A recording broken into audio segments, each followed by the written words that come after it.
வணக்கம். இந்திய நேரப்படி மதியம் 1:30 மணி செய்திகள். முதலில் தலைப்பு செய்திகளை காணலாம். கான்பூர், மும்பை ஐஐடிகளில் ஆராய்ச்சி மையங்கள் அமைக்க பிரதமர் முன்னிலையில் உடன்பாடுகள் கையொப்பம். வளர்ந்த இந்தியா என்னும் இலக்கை அடுத்த 25 ஆண்டுக்குள் அடைய வேண்டும் என பிரதமர் மோடி பேச்சு. நாடாளுமன்றத்தின் சிறப்பு கூட்டத்தை விரைவில் கூட்ட வேண்டும் என்று காங்கிரஸ் கட்சி கோரிக்கை. பகல்காம் படுகொலை குறித்து விவாதிக்க மல்லிகார்ஜுன கார்கே, ராகுல் காந்தி ஆகியோர் வலியுறுத்தல். திமுக 7வது முறையாக மீண்டும் ஆட்சிக்கு வரும் என்று மு.க.ஸ்டாலின் நம்பிக்கை. தமிழ்நாட்டின் சட்ட ஒழுங்கு சீர்கேடு என கூறி எதிர்க்கட்சிகள் அரசியல் ஆதாயம் தேடுவதாக குற்றச்சாட்டு. கல்குவாரிகள் இயக்குவதற்கான கால அளவை உயர்த்தும் முடிவை கைவிட வேண்டும். தமிழ்நாடு அரசிற்கு நாம் தமிழர் கட்சியின் தலைமை ஒருங்கிணைப்பாளர் சீமான் வலியுறுத்தல். ஸ்பெயின், போர்ச்சுகல், பிரான்ஸ் நாடுகளில் மின்வெட்டால் இருளில் மூழ்கிய நகரங்கள். ரயில் போக்குவரத்தும் விமான போக்குவரத்தும் முடங்கியதால் மக்களின் இயல்பு வாழ்க்கை பாதிப்பு. இனி விரிவான செய்திகளை காணலாம். கான்பூர் ஐஐடி, மும்பை ஐஐடி ஆகியவற்றில் தனியார் அறக்கட்டளை உதவியுடன் உயர் ஆராய்ச்சி மையங்கள் அமைப்பதற்கு பிரதமர் நரேந்திர மோடி முன்னிலையில் புரிந்துணர்வு உடன்பாடுகள் கையொப்பமாகியுள்ளன. டெல்லி பாரத மண்டபத்தில் அரசு, கல்வி நிறுவனங்கள், தொழில்துறை, புத்தாக்க அமைப்பு ஆகியவற்றின் தலைவர்கள் ஒன்றாக பங்கேற்கும் யுகம் மாநாட்டில் பிரதமர் நரேந்திர மோடி கலந்து கொண்டார். கான்பூர் ஐஐடி, மும்பை ஐஐடி ஆகியவற்றில் புத்தாக்கங்கள் கண்டுபிடிப்பதற்கு ஆராய்ச்சி மையங்கள் அமைக்க வாத்வானி அறக்கட்டளையுடன் 1400 கோடி ரூபாய் மதிப்பிலான புரிந்துணர்வு உடன்பாடுகள் கையொப்பமிடப்பட்டன. அவை பிரதமர் முன்னிலையில் பரிமாறிக்கொள்ளப்பட்டன.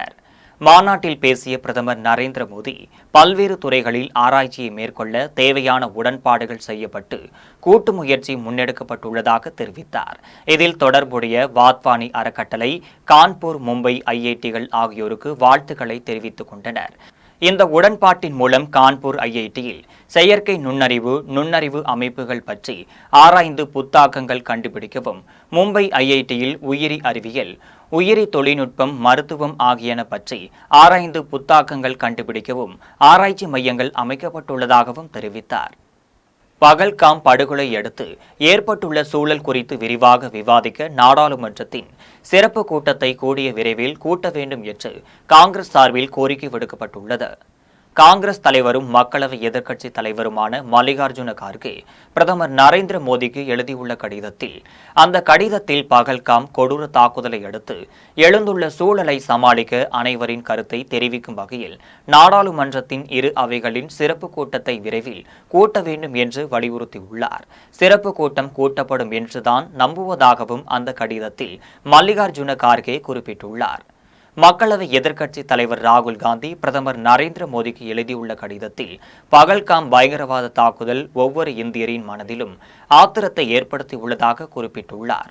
இந்த சிக்கலான நேரத்தில் பயங்கரவாதத்திற்கு எதிராக நாம் அனைவரும் ஒன்றாய் நிற்போம் என்பதை காட்ட வேண்டியுள்ளதாக குறிப்பிட்டுள்ளார். அதனால் நாடாளுமன்றத்தின் இரு அவைகளின் சிறப்பு கூட்டத்தை கூட்ட வேண்டும் என்று ராகுல் காந்தி வலியுறுத்தியுள்ளார். திமுக 7வது முறையாக மீண்டும் ஆட்சிக்கு வரும் என்று அக்கட்சியின் தலைவரும் முதலமைச்சருமான மு.க.ஸ்டாலின் தெரிவித்துள்ளார். சட்டமன்றத்தில் பேசிய அவர், திமுக அரசின் சாதனைகள், செயல்படுத்தப்படும் திட்டங்கள் ஆகியவற்றை பார்த்து வரும் மக்கள் மீண்டும் திமுகவையே ஆட்சி கட்டிலில் அமர்த்துவார் என்று தெரிவித்தார். சட்ட ஒழுங்கை சிறப்பாக பராமரிக்கும் காவல்துறையின் சிறப்பான செயல்பாட்டை கொண்டாடும் வகையில் செப்டம்பர் 6ஆம் நாள் போலீஸ் நாளாக கொண்டாடப்படும் என்று முதலமைச்சர் மு.க.ஸ்டாலின் அறிவித்தார். இந்தியாவில் மொத்த மின்னணு பொருட்கள் ஏற்றுமதியில் தமிழ்நாட்டின் பங்களிப்பு 42 விழுக்காடாக உள்ளதையும் முதலமைச்சர் மு.க.ஸ்டாலின் சுட்டிக்காட்டியுள்ளார். தமிழ்நாட்டின் சட்ட ஒழுங்கு சீர்கெட்டுள்ளதாக கூறுவோர் அரசியல் ஆதாயத்திற்காக அவ்வாறு கூறுவதாகவும் ஸ்டாலின் தெரிவித்தார். மணிப்பூர், காஷ்மீர், உத்தரப்பிரதேச மாநிலங்களைப் போல் இங்கு உயிரிழப்புகள் நேரவில்லை என்பதை அவர் சுட்டிக்காட்டினார். கல்குவாரிகள் இயக்குவதற்கான கால அளவை உயர்த்தும் முடிவை தமிழ்நாடு அரசு கைவிட வேண்டும் என்று நாம் தமிழர் கட்சியின் தலைமை ஒருங்கிணைப்பாளர் சீமான் வலியுறுத்தியுள்ளார். அவர் வெளியிட்டுள்ள அறிக்கையில், கல்குவாரிகள் இயக்குவதற்கான கால அளவை 25 ஆண்டுகள் நீடித்து தமிழ்நாடு அரசு உத்தரவிட்டுள்ளதை கண்டித்துள்ளார். கல்குவாரிகளில் பல ஆண்டுகளாக அனுமதிக்கப்பட்ட அளவையை விட பல மடங்கு அதிகமான பரப்பளவில் அதிகமான ஆழத்தில் முறைகேடாக கனிம வளங்கள் வெட்டி எடுக்கப்பட்டு வருவதாக சுட்டிக்காட்டியுள்ளார். அவற்றை முறையாக கண்காணித்து ஆய்வு செய்து முறைகேட்டில் ஈடுபடுவோர் மீது எந்த நடவடிக்கையும் தமிழ்நாடு அரசு எடுப்பதில்லை என்று குறிப்பிட்டுள்ளார். கனிம வள கொள்ளையை தடுக்க முயலும் அரசு அதிகாரிகள், புகார் தெரிவிக்கும் சமூக ஆர்வலர்கள் கனிம வள கொள்ளையர்களால் பட்டப்பகலில் படுகொலை செய்யப்படுவதை திமுக அரசு வேடிக்கை பார்ப்பதாக குறிப்பிட்டுள்ளார். இயற்கையின் அருட்கொடையாமல் மழை, மணல் உள்ளிட்ட இயற்கை வளங்களை கட்டுப்பாடுகள் எதுவுமின்றி வெட்டி எடுக்க அனுமதிப்பது வருங்கால தலைமுறையினருக்கு செய்கின்ற பச்சை துரோகமாகும் என்று சீமான் சுட்டிக்காட்டியுள்ளார். பாரதிதாசன் பிறந்த நாளையொட்டி சென்னை மெரினாவில் உள்ள அவருடைய உருவ சிலைக்கு முதலமைச்சர் மு.க.ஸ்டாலின் மலர் தூவி மரியாதை செலுத்தினார். பாவேந்தர் பாரதிதாசனை போற்றும் வகையில் அவர் பிறந்த நாளான இன்று முதல் மே 5ஆம் தேதி வரை தமிழ்நாடு முழுவதும் தமிழ் வாரம் கொண்டாடப்படும் என்று சட்டசபையில் முதலமைச்சர் மு.க.ஸ்டாலின் அறிவித்தார். அதன்படி தமிழ்நாடு முழுவதும் இன்று முதல் மே 5ஆம் தேதி வரை தமிழ் வாரம் கொண்டாடப்படுகிறது. மேலும் பாரதிதாசனின் 135வது பிறந்த நாளான இன்று சென்னை மெரினா கடற்கரை காமராஜர் சாலையில் உள்ள அவருடைய உருவ சிலைக்கு தமிழக அரசு சார்பில் முதலமைச்சர் மு.க.ஸ்டாலின் மாலை அணிவித்து மலர் தூவி மரியாதை செலுத்தினர். பின்னர் சிலைக்கு கீழே அலங்கரித்து வைக்கப்பட்டிருந்த பாரதிதாசன் புகைப்படத்திற்கு மரியாதை செலுத்தினர். இந்த நிகழ்ச்சியில் துணை முதலமைச்சர், அமைச்சர்கள், மேயர், எம்பி, எம்எல்ஏக்கள் உள்ளிட்டோர் கலந்து கொண்டனர். ஏடிஎம்களில் 100 மற்றும் 200 ரூபாய் நோட்டுகள் விநியோகிக்கப்படுவதை உறுதி செய்ய வேண்டும் என்று வங்கிகளுக்கு ரிசர்வ் வங்கி அறிவுறுத்தியுள்ளது. இது தொடர்பாக ரிசர்வ் வங்கி வெளியிட்டுள்ள அறிக்கையில், அடிக்கடி பயன்படுத்தும் குறைந்த மதிப்பு கொண்ட பணத்தாள்கள் மக்களுக்கு அதிகமாக கிடைக்கும் வகையில் ஏடிஎம்களில் 100 மற்றும் 200 ரூபாய் நோட்டுகள் இருப்பதை வழக்கமான அடிப்படையில் உறுதி செய்ய வேண்டும் என்றும் இதை படிப்படியாக அமல்படுத்த வேண்டும் என கூறப்பட்டுள்ளது. அந்த வகையில் 75% ஏடிஎம்களில் வருகின்ற செப்டம்பர் 30ஆம் தேதிக்குள் குறைந்தபட்சம் ஒரு அறையிலாவது மேற்படி நோட்டுகள் இருப்பதை உறுதி செய்யுமாறு கூறியுள்ள ரிசர்வ் வங்கி, அனைத்து ஏடிஎம்களிலும் அடுத்த ஆண்டு மார்ச் 31ஆம் தேதிக்குள் இந்த முறையை உறுதி செய்ய வேண்டும் என்று அறிவுறுத்தியுள்ளது. பகல்காம் தாக்குதலை அடுத்து காஷ்மீரில் 48 சுற்றுலா தலங்கள் பாதுகாப்பு காரணமாக மூடப்பட்டுள்ளது. ஜம்மு காஷ்மீரின் அனந்த்நாக் மாவட்டம் பகல்காமில் உள்ள சுற்றுலா தலத்தில் கடந்த 22ஆம் தேதி பயங்கரவாதிகள் தாக்குதல் நடத்தினர். இந்த தாக்குதலில் சுற்றுலா பயணிகள் 26 பேர் உயிரிழந்தனர். பகல்காம் பயங்கரவாத தாக்குதலுக்கு பிறகு பாதுகாப்பு படையினர் பயங்கரவாத எதிர்ப்பு நடவடிக்கைகளை தீவிரப்படுத்தியுள்ளதால் ஜம்மு காஷ்மீரில் உள்ள 87 சுற்றுலா தலங்களில் 48 தலங்கள் பாதுகாப்பு காரணமாக மூடப்பட்டுள்ளது. ஜம்மு காஷ்மீரில் மீண்டும் பயங்கரவாதிகள் தாக்குதல் நடத்தக்கூடும் என்ற உளவுத்துறை தகவலை அடுத்து சுற்றுலா தலங்கள் மூடப்பட்டுள்ளது. தருமபுரி அருகே பரோலில் வெளிவந்த ஆயுள் கைதி தனியார் விடுதி ஒன்றில் மனைவியுடன் சடலமாக மீட்கப்பட்டுள்ளார். தருமபுரி மாவட்டம் மதிகோன்பாளையம் கிராமத்தைச் சேர்ந்த ரமேஷ்குமார், மகாலட்சுமி தம்பதியினருக்கு 2 குழந்தைகள் உள்ளனர். கடந்த 5 ஆண்டுகளுக்கு முன்பு ரமேஷ்குமார் ஒரு கொலை வழக்கு காரணமாக ஆயுள் தண்டனை பெற்று சேலம் மத்திய சிறையில் அடைக்கப்பட்டார். இந்த நிலையில் பரோலில் ரமேஷ்குமார் சிறையிலிருந்து வீட்டிற்கு வந்து மனைவி மகாலட்சுமி அழைத்துக் கொண்டு குண்டலம்பட்டியில் உள்ள ஒரு தனியார் விடுதியில் இருவரும் தங்கியுள்ளனர். இந்த நிலையில் விடுதியில் உள்தாளிட்டுக் கொண்டு இருவரும் சடலமாக கிடந்துள்ளனர். தகவல் அறிந்து வந்த காவல்துறையினர் கதவை உடைத்து பார்த்ததில் ரமேஷ்குமார் தூக்கில் தொங்கிய நிலையிலும் மனைவி மகாலட்சுமி உடலில் பல்வேறு இடங்களில் வெட்டு காயங்களுடன் சடலமாக கிடந்துள்ளார். இதையடுத்து காவல்துறையினர் இருவரின் சடலங்களையும் மீட்டு பிரேத பரிசோதனைக்காக அனுப்பி வைத்தனர். மேலும் ரமேஷ்குமார் மனைவி மீது ஏற்பட்ட சந்தேகத்தின் பேரில் மனைவியை கொலை செய்துவிட்டு தானும் தற்கொலை செய்து கொண்டிருக்கலாம் என்று காவல்துறையினருக்கு சந்தேகம் எழுந்துள்ளது. மேலும் இச்சம்பவம் தொடர்பாக மதிகோணப்பாளையம் காவல்துறையினர் வழக்கு பதிவு செய்து விசாரணை நடத்தி வருகின்றனர். திருவெரும்பூர் அருகே உணவு ஊட்டிய போது மூச்சு திணறல் ஏற்பட்டு 3 வயது சிறுவன் பலியான சம்பவம் அப்பகுதியில் பெரும் சோகத்தை ஏற்படுத்தியுள்ளது. திருவெரும்பூர் அருகே உள்ள பகவதிபுரம் பகுதியைச் சேர்ந்தவர்கள் கார்த்திக், தாரணி தம்பதியினர். இவர்களுக்கு சைலேஷ் என்ற மகன் உள்ள நிலையில் தாய் தாரணி 2வது குழந்தை பிரசவத்திற்காக திருச்சியில் உள்ள ஒரு தனியார் மருத்துவமனையில் அனுமதிக்கப்பட்டுள்ளார். இதனால் கார்த்திக் மனைவியும் மருத்துவமனையில் தங்கியுள்ளனர். இந்த நிலையில் சைலேஷ் தனது தாத்தா பாட்டியுடன் வீட்டில் இருந்த நிலையில் கார்த்திக்கின் தங்கை 3 வயது குழந்தை சைலேஷிற்கு உணவு ஊட்டியதாக கூறப்படுகிறது. அப்போது சைலேஷுக்கு திடீரென மூச்சு திணறல் ஏற்பட்டதால் தனியார் மருத்துவமனையில் சேர்த்துள்ளனர். அங்கு மருத்துவர்கள் பரிசோதனை செய்ததில் குழந்தை ஏற்கனவே இறந்துவிட்டதாக கூறியுள்ளனர். இச்சம்பவம் குறித்து குழந்தையின் தந்தை கார்த்திக் திருவெரும்பூர் காவல் நிலையத்தில் புகார் அளித்ததின் அடிப்படையில் காவல்துறையினர் வழக்கு பதிந்து விசாரித்து வருகின்றனர். திருவிடை மருதூர் அருகே வீட்டில் பங்கு கேட்டு தகராறு செய்த தாயை இரும்பு கம்பியால் மகன் அடித்துக் கொன்ற சம்பவம் பரபரப்பை ஏற்படுத்தியுள்ளது. தஞ்சாவூர் மாவட்டம் திருவிடை மருதூர் அருகே உள்ள ஆடுதுறை பகுதியைச் சேர்ந்த ஸ்டாலின் என்பவரின் முதல் மனைவி பிருந்தாவிற்கும் அருண்குமார், அன்புக்கரசன் என்ற மகன்கள் உள்ள நிலையில் குத்தாலத்தைச் சேர்ந்த சங்கருடன் ஏற்பட்ட கள்ளக்காதலால் குடும்பத்தை விட்டு பிரிந்து சென்றுள்ளார். இதையடுத்து ஸ்டாலின் இரண்டாவதாக உமா மகேஸ்வரி என்ற பெண்ணை திருமணம் செய்து கொண்டார். உமா மகேஸ்வரி ஏற்கனவே விஷ்ணு என்ற ஒரு மகன் உள்ள நிலையில் பிருந்தாவின் மகன்கள் இருவர் மற்றும் உமா மகேஸ்வரி மகன் விஷ்ணு, கணவன் ஸ்டாலின் ஆகியோர் ஒரே வீட்டில் வசித்து வந்துள்ளனர். இந்த நிலையில் கடந்த வருடம் ஸ்டாலின் இறந்த நிலையில் முதல் மனைவி பிருந்தா உமா மகேஸ்வரியிடம் வீட்டில் பங்கு கேட்டு வாக்குவாதம் செய்து வந்த நிலையில் உமா மகேஸ்வரி அவரது தந்தை வீட்டிற்கு சென்றுள்ளார். இதையடுத்து வீட்டிற்கு வந்த பிருந்தா அவரது மூத்த மகன் அருண்குமாருடன் வீட்டில் பங்கு கேட்டு வாக்குவாதம் செய்ததில் அருண்குமார் இரும்பு கடப்பாறையை கொண்டு தாய் பிருந்தாவை தாக்கியதில் பிருந்தா சம்பவ இடத்திலேயே உயிரிழந்தார். தகவலறிந்து வந்த திருவிடை மருதூர் காவல்துறையினர் அருண்குமாரை கைது செய்துள்ளனர். மேலும் காவல்துறையினர் நடத்திய விசாரணையில் அருண்குமார் மனநிலை சரியில்லாமல் சிகிச்சை பெற்று வந்ததாக கூறப்படுகிறது. கடையநல்லூரில் கஞ்சா வழக்கில் கைதான நபர் மீது குண்டர் சட்டம் பாய்ந்தது.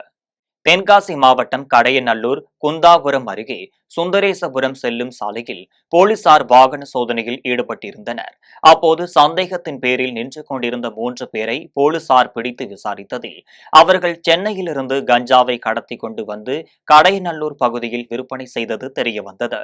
இதையடுத்து சென்னை ஆதம்பாக்கம் ராமகிருஷ்ணாபுரம் 3வது தெருவைச் சேர்ந்த தீபக் என்பவரை போலீசார் கைது செய்து பாளையங்கோட்டை மத்திய சிறையில் அடைத்தனர்.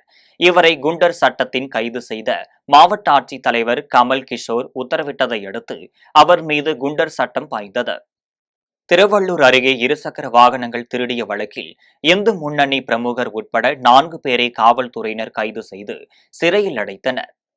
திருவள்ளூர் மாவட்டம் மேஞ்சூர் பேரூராட்சிக்குட்பட்ட அரியன் வாயல் பகுதியில் அடுத்தடுத்து 2 இருசக்கர வாகனங்கள் காணாமல் போனது தொடர்பாக மேஞ்சூர் காவல் நிலையத்தில் புகார் அளிக்கப்பட்டது. இதன் அடிப்படையில் மேஞ்சூர் காவல்துறையினர் வழக்கு பதிவு செய்து அங்கு பொருத்தப்பட்டிருந்த கண்காணிப்பு கேமராவில் பதிவான காட்சிகளை கொண்டு ஆய்வு மேற்கொண்டனர். சிசிடிவி காட்சிகளின் அடிப்படையில் நடத்திய விசாரணையில் வினோத், செல்வகுமார், சூர்யா மற்றும் இந்து முன்னணி பிரமுகர் வெங்கடேஷ் ராஜா ஆகிய 4 இருசக்கர வாகனத்தை திருடி அதனை இரும்பு கடையில் விற்பனை செய்தது தெரியவந்தது. இதையடுத்து குற்றவாளிகள் 4 கைது செய்த காவல்துறையினர் நீதிமன்றத்தில் ஆஜர்படுத்தி சிறையில் அடைத்தனர். கடலூர் அருகே சாலையை கடக்க முயன்ற இளைஞர் மீது லாரி மோதியதில் உடல் நசுங்கி சம்பவ இடத்திலேயே பரிதாபமாக உயிரிழந்துள்ளார்.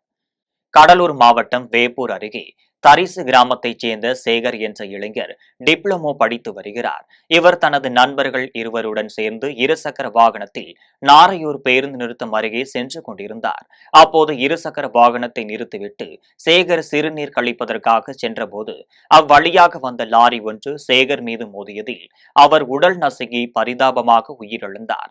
இதையடுத்து சம்பவ இடத்திற்கு வந்த வேப்பூர் போலீசார் விபத்து குறித்து வழக்கு பதிவு செய்து விசாரணை நடத்தி வருகின்றனர். மதுராந்தகம் அருகே இருசக்கர வாகனம் மீது கார் மோதிய விபத்தில் ஒருவர் சம்பவ இடத்திலேயே பரிதாபமாக உயிரிழந்துள்ளார். செங்கல்பட்டு மாவட்டம் மதுராந்தகம் அடுத்த அச்சிறுபாக்கம் தேசிய நெடுஞ்சாலையில் செல்வராஜ் என்பவர் இருசக்கர வாகனத்தில் வந்து கொண்டிருந்தார். அப்போது அவ்வழியாக வந்த கார் மீது எதிர்பாராத விதமாக மோதி விபத்துக்குள்ளானது. இதில் செல்வராஜ் தூக்கி வீசப்பட்டு சம்பவ இடத்திலேயே பரிதாபமாக உயிரிழந்தார். தகவலறிந்து வந்த அச்சரப்பாக்கம் போலீசார் விபத்து ஏற்படுத்திய காரை பறிமுதல் செய்து செல்வராஜ் உடலை பிரேத பரிசோதனைக்காக மதுராந்தகம் அரசு பொது மருத்துவமனைக்கு அனுப்பி வைத்தனர். பின்னர் இந்த சம்பவம் தொடர்பாக வழக்கு பதிந்து விசாரணை மேற்கொண்டு வருகின்றனர். செல்வராஜின் மூத்த மகனுக்கு இன்னும் 2 தினங்களில் திருமணம் நடைபெற உள்ள நிலையில் அவர் உயிரிழந்த சம்பவம் அப்பகுதி மக்களிடையே சோகத்தை ஏற்படுத்தியுள்ளது.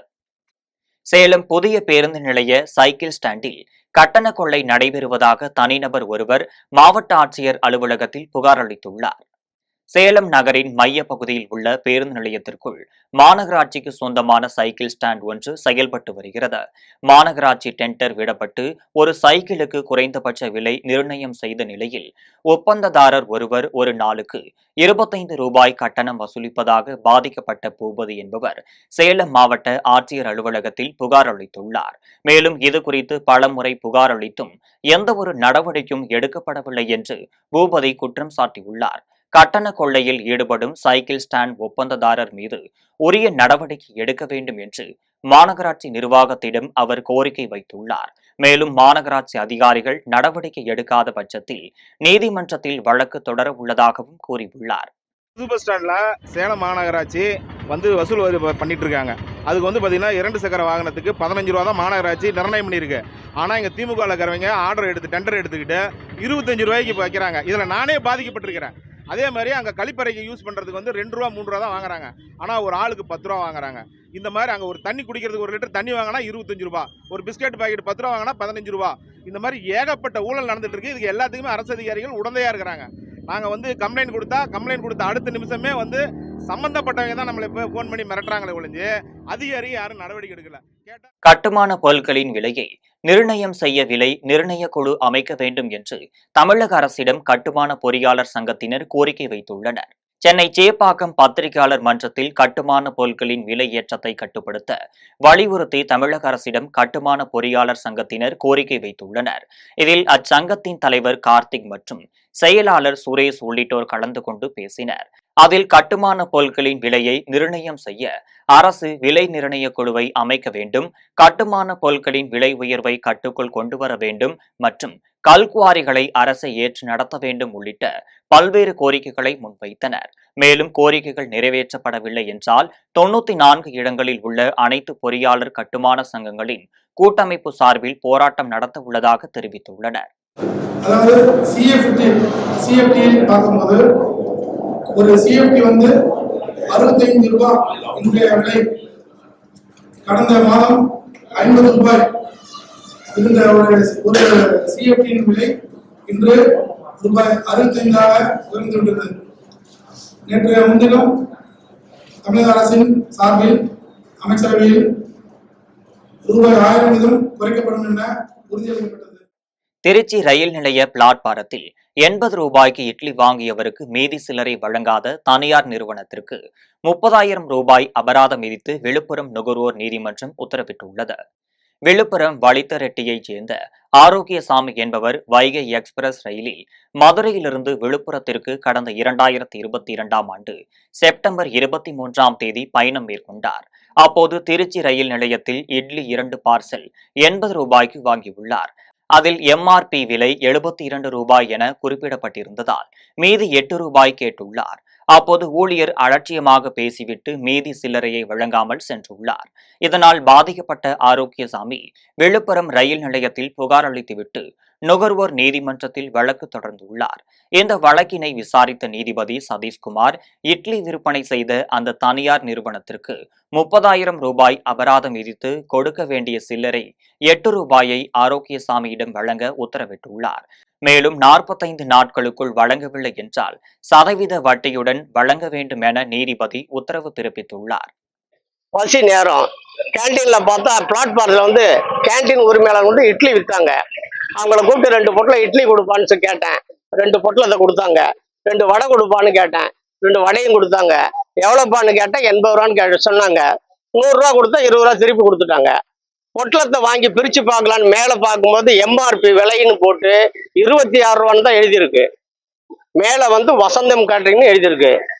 இட்லியினுடைய எடை போட்டிருக்கு. சட்னி சாம்பார் என்ன எடை அளவு அதில் போடல. டெல்லியில் நடைபெற்ற ஆசிய அளவிலான யோகாசன சாம்பியன்ஷிப் போட்டியில் தமிழகத்திலிருந்து கலந்து கொண்ட 6 பேர் 2 தங்கப் பதக்கங்களை வென்று சாதனை படைத்துள்ளனர். டெல்லி இந்திரா காந்தி மைதானத்தில் 2வது ஆசிய யோகாசன சாம்பியன்ஷிப் போட்டிகள் நடைபெற்றது.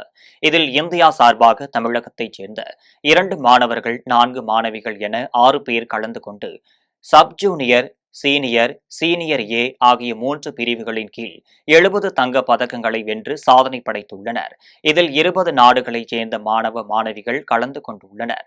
இந்தியா சார்பாக தமிழகத்திலிருந்து கலந்து கொண்ட 6 பேர் 2 தங்க பதக்கங்களை வென்று சாதனை படைத்துள்ளனர். இதையடுத்து தங்க பதக்கங்களுடன் சென்னை திரும்பிய மாணவ மாணவிகளை பெற்றோர்கள், உறவினர்கள் மற்றும் பயிற்சியாளர்கள் சந்தித்து பூங்கொத்து கொடுத்து உற்சாக வரவேற்பு அளித்தனர். வணக்கம். என் பேரு நிவேதா. நாங்க தமிழ்நாடு சார்பா வந்து கடந்த மே 12, 13 செலெக்ஷன் ட்ரையல்ஸ் வச்சிருந்தாங்க. அந்த செலெக்ஷன் ட்ரையல்ஸ்ல வந்து இதுக்கு முன்னாடி வின் பண்ண Khelo India youth games player மற்றும் 36, 37, 38வது தேசிய விளையாட்டு போட்டியில வின் பண்ண டாப் 3 பிளேயர்ஸ் மட்டும்தான் செலக்ட் பண்ணியிருந்தாங்க. அந்த செலெக்ஷன் ட்ரையல்ஸ் வந்து Haryana sports authority of India அப்படின்ற இடத்துல வந்து எங்களுக்கு செலெக்ஷன் ட்ரையல்ஸ் வச்சு அதில் வின் பண்ண கோல்டு மெடல் மட்டுமே தேர்வு செய்யப்பட்டு ஸ்போர்ட்ஸ் அத்தாரிட்டி ஆஃப் இந்தியா சோனிபட்லேயே வந்துட்டு எங்களுக்கு 10 days வந்து கோச்சிங் கேம்ப் கொடுத்துருந்தாங்க. ஸோ அந்த கோச்சிங் கேம்ப் வந்து எங்களுக்கு ரொம்பவே யூஸ்ஃபுல்லாக இருந்தது. எங்களுக்கு காலையில் உணவுலேருந்து ப்ராக்டிஸ்லேருந்து சேலத்தில் முறையான அனுமதி பெறாமல் வாகனங்களை இயக்கும் ஓட்டுநர்கள் மீது நடவடிக்கை எடுக்க வலியுறுத்தி மோட்டார் வாகன உரிமையாளர்கள் மாவட்ட ஆட்சியரிடம் புகார் அளித்துள்ளனர். சேலம் மாவட்ட ஆட்சியர் அலுவலகத்தில் அகில இந்திய மோட்டார் வாகன மக்கள் கட்சி சார்பில் அக்கட்சியின் மாநில துணை செயலாளர் சரவணன் மோட்டார் வாகன அனுமதி பெறாமல் வாகனங்களை இயக்கும் ஓட்டுநர்கள் மீது நடவடிக்கை எடுக்க வலியுறுத்தி புகார் மனு அளித்துள்ளார்.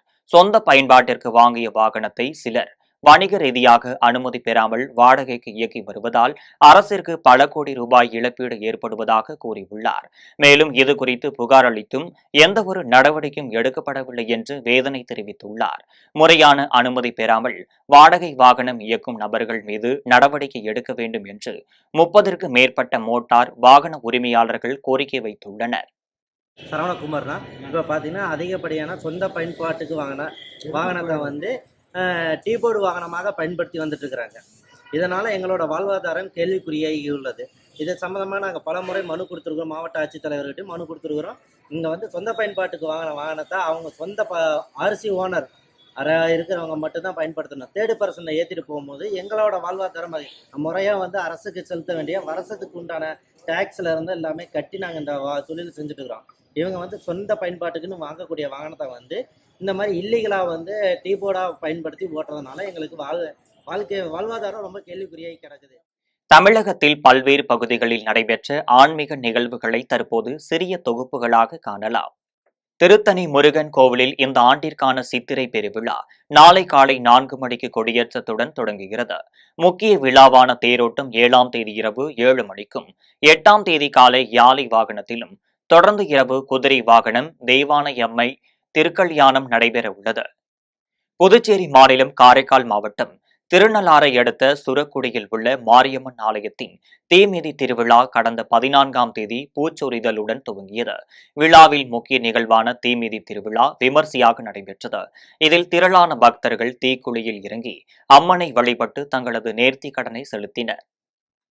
திருவாரூர் மாவட்டம் திருத்துறைப்பூண்டி கீரக்கல்லூர் கிராமத்தில் உள்ள முத்துமாரியம்மன் ஆலய சித்திரை தீமிதி திருவிழா கடந்த வாரம் காப்பு கட்டுதலுடன் துவங்கியது.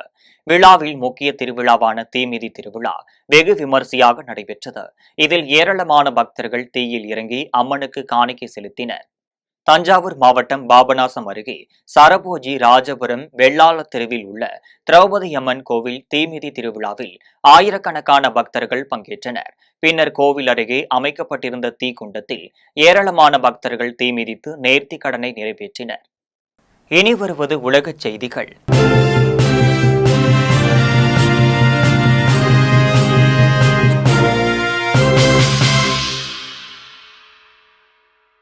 ஸ்பெயின், போர்ச்சுகல் நாட்டில் பிரான்ஸ் நாட்டின் சில பகுதிகளிலும் ஏற்பட்ட மின்வெட்டின் காரணமாக பல்வேறு நகரங்கள் இருளில் மூழ்கினர். ரயில் போக்குவரத்தும் விமான போக்குவரத்தும் முற்றிலும் பாதிக்கப்பட்டனர். ஐரோப்பிய ஒன்றியத்தின் மின் தொகுப்பில் ஸ்பெயின், போர்ச்சுகல், பிரான்ஸ் ஆகிய நாடுகளில் மின்சார கட்டமைப்புகள் இணைக்கப்பட்டுள்ளனர். இந்நிலையில் பிரான்ஸ், ஸ்பெயின் நாடுகளுக்கிடையே உள்ள மின் தொகுப்பு இணைப்பில் திங்களன்று கோளாறு ஏற்பட்டது. இதனால் ஸ்பெயின், போர்ச்சுகல் நாட்டின் பெரும் பகுதியிலும் பிரான்ஸ் நாட்டின் சில பகுதியிலும் மின்வெட்டு ஏற்பட்டது. மின்சாரம் இல்லாததாலும் சிக்னல்கள் இயங்காததாலும் ரயில்கள் ஆங்காங்கே நிறுத்தப்பட்டன. சுரங்க மெட்ரோ நிலையங்கள் இருளில் மூழ்கின. போர்ச்சுகல் நாட்டிலிருந்து புறப்பட வேண்டிய 86 விமானங்களும் ஸ்பெயின் நாட்டிலிருந்து புறப்பட வேண்டிய 45 விமானங்களும் ரத்து செய்யப்பட்டன. திங்கள் மாலை நிலவரப்படி ஸ்பெயின் நாட்டில் 11 ரயில்கள் ஆங்காங்கு நிறுத்தப்பட்டிருப்பதாக அந்நாட்டின் போக்குவரத்து துறை அமைச்சர் ஆஸ்கார் தெரிவித்துள்ளார். 3 நாட்களிலும் மின்சாரம் தடைப்பட்ட பகுதிகள் நேற்றிரவு கருயிருளில் மூழ்கினர். மின்சாரம் துண்டித்த நேரத்தில் லிப்டில் சென்றவர்களும் ஆங்காங்கே சிக்கிக் கொண்டனர். தகவல் அறிந்து மீட்பு பணியாளர்கள் விரைந்து சென்று அவர்களை வெளியே கொண்டு வந்தனர். ஸ்பெயின் நாட்டில் பாதிக்கப்பட்ட பகுதிகளில் பாதிக்கு மேற்பட்டவற்றில் மீண்டும் மின்சாரம் வழங்கப்பட்டுவிட்டதாக அதிபர் பெட்ரோ சான்சென்ஸ் தெரிவித்துள்ளார். இணையவழி தாக்குதலால் மின் துண்டிப்பு ஏற்பட்டதா என்பதற்கான அறிகுறிகள் இதுவரை கண்டறியப்படவில்லை என்று ஐரோப்பிய கவுன்சில் தலைவர் அன்டானியோ கோஸ்டா தெரிவித்துள்ளார். இனி வருவது விளையாட்டு செய்திகள்.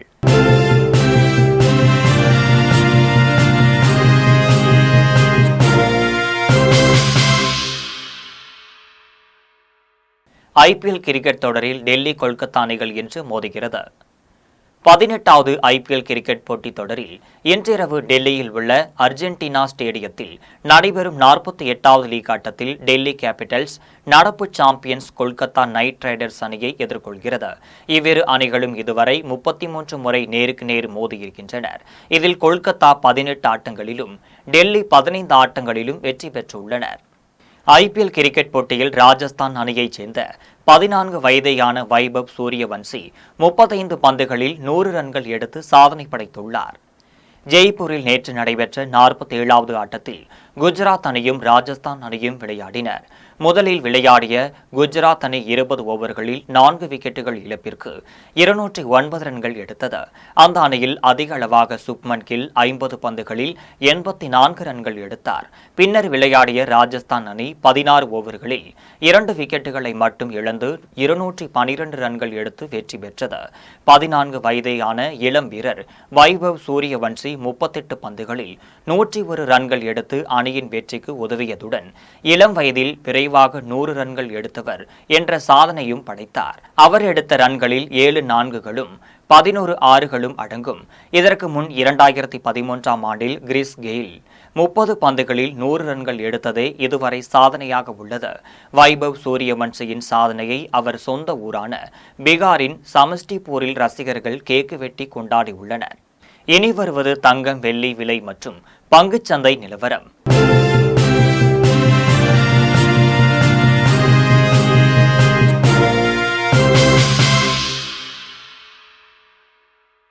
சென்னையில் ஆபரண தங்கத்தின் விலை இன்று ஒரு சவரன் 71,840 ரூபாய்க்கு விற்பனையாகிறது. சென்னையில் இன்று ஆபரண தங்கத்தின் விலை கிராமிற்கு 40 ரூபாய் அதிகரித்து 8,980 ரூபாய்க்கு விற்பனை செய்யப்படுகிறது. மேலும் ஒரு சவரன் 320 ரூபாய் அதிகரித்து 71,840 ரூபாய்க்கு விற்பனை செய்யப்படுகிறது. 24 கேரட் தூய தங்கம் ஒரு சவரன் 78,376 ரூபாய்க்கும் விற்பனை செய்யப்படுகிறது. மேலும் 1 கிராம் வெள்ளி 111 ரூபாய்க்கும் 1 கிலோ வெள்ளி 1,11,000 ரூபாய்க்கும் விற்பனை செய்யப்படுகிறது.